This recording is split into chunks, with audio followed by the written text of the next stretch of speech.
राष्ट्रवाद एक विचारधारा है। राष्ट्रवाद एक विचारधारा है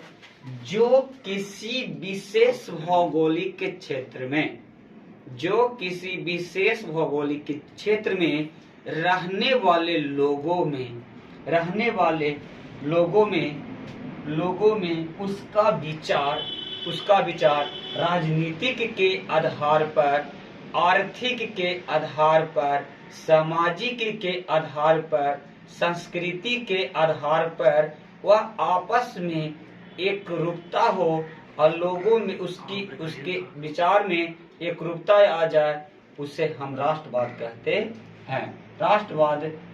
जिस तरीके से अगर उदाहरण के रूप में दे सकते हैं, जर्मनी का एकीकरण का मार्ग वह राष्ट्रवाद के उदय के कारण हुआ, क्योंकि वहाँ के लोग जब एक पुरातन व्यवस्था था, उस पुरातन व्यवस्था से तंग होकर एक उन्मुख और एक विचारधारा में आए और वहाँ देखा गया कि औद्योगिक क्रांति हुआ, क्योंकि वहाँ सबसे शक्तिशाली भाषा था, वहाँ एक औद्योगिक क्रांति के रूप में देखा गया और लोगों के विचार में तालमेल हुआ। वहाँ की संस्कृति और वहाँ की राजनीति एक राज्य से दूसरे राज्य में जब प्रवेश किया तो लोगों के विचार में आदान प्रदान हुआ और राष्ट्रवाद एक शब्द का उदय हुआ, जिसे हम राष्ट्रवाद कहते हैं। इटली का एकीकरण का मार्ग वह राष्ट्रवाद का उदय के कारण है, क्योंकि इटली का एकीकरण का मार्ग का सही तरीका और सही रूप एक राष्ट्रवाद को ही दिया जाता है, क्योंकि वहाँ के लोगों की मानसिकता, विचार उनके धार्मिक के आधार पर, संस्कृति के आधार पर, सामाजिक के आधार पर, राजनीतिक के आधार पर, आर्थिक के आधार पर एक रूप देखा गया। तब हम कहते हैं कि उन लोगों का विचार हुआ और वहां से पुरातन व्यवस्था समाप्त करने का प्रयास किया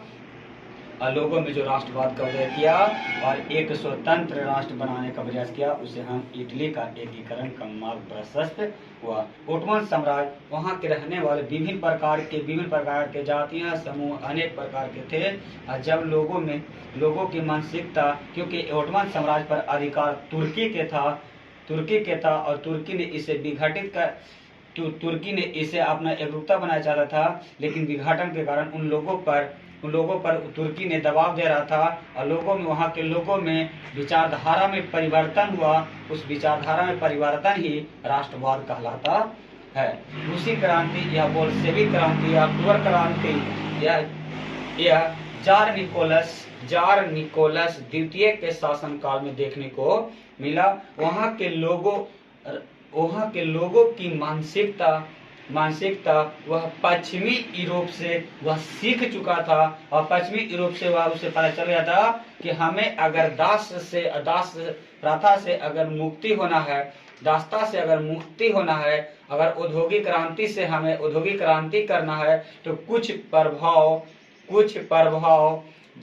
कार्ल मार्क्स ने इसे विचार किया और कार्ल मार्क्स के विचारों को लेकर वह एक राष्ट्रवाद का उदय का किया। वहाँ लोगों में मानसिकता हो गया, उस मानसिकता को ही हम राष्ट्रवाद कहते हैं। भारत पर शासन व्यवस्था ब्रिटिश या अंग्रेजी शासन व्यवस्था था और उस ब्रिटिश राजनीतिक शासन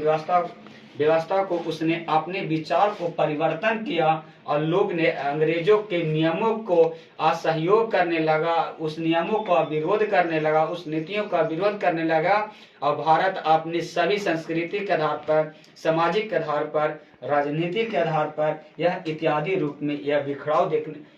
लोगों का एकता देखने का मिला। उसी एकता को हम कहते हैं राष्ट्रवाद कहते हैं।